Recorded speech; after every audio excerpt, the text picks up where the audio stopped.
बाबा बड़ी दिन के बाद आप दर्शन दिले बानी। कहाँ इतना दिन भक्ति भजन में रवा डूबा रही? का करबा बाबू, एक जगह से हमहन का काम ना चलेला। हमहन का हर गांव में फेरी देवे के बा। तब बाबा कुछ सुनाई, कुछ सीख दी हमनी के।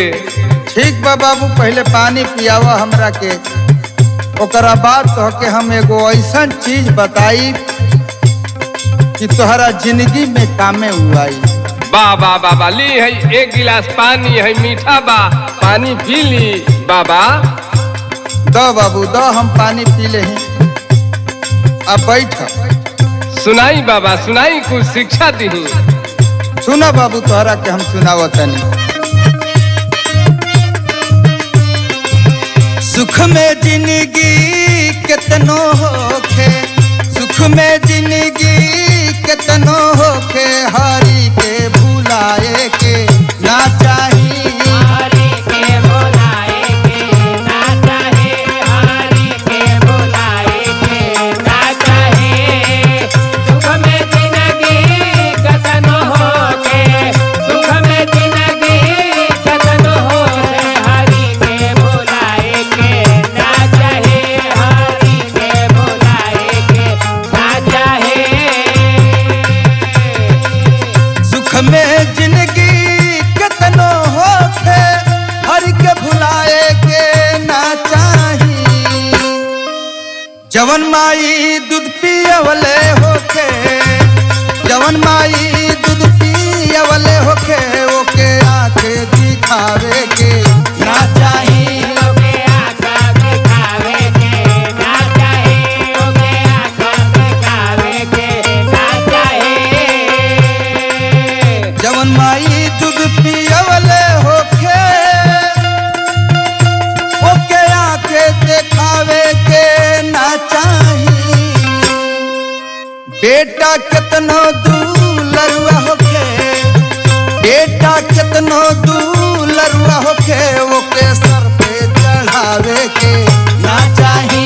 ओके तरफा चढ़ावे के ना चाहे, ओके तरफा चढ़ावे के ना चाहे।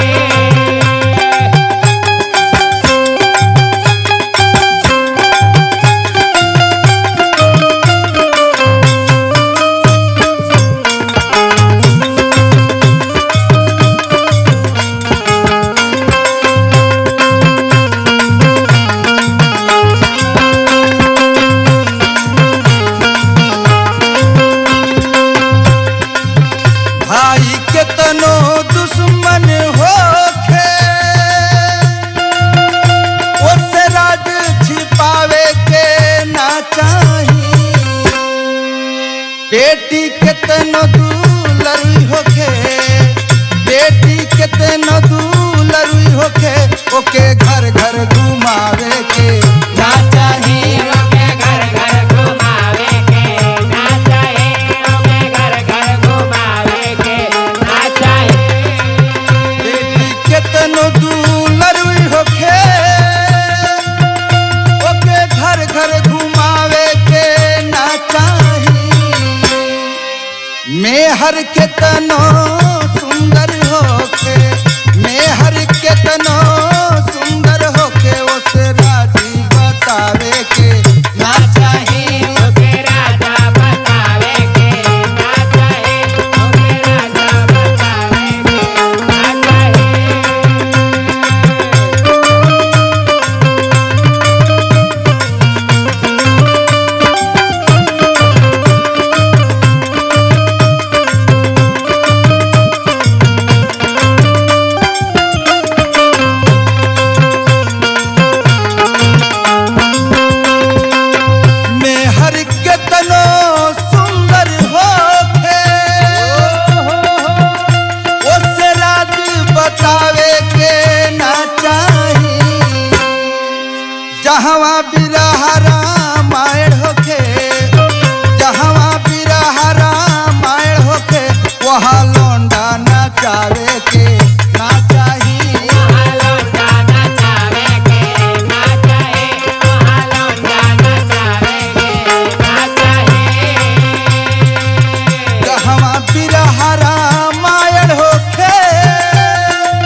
केतनो होखे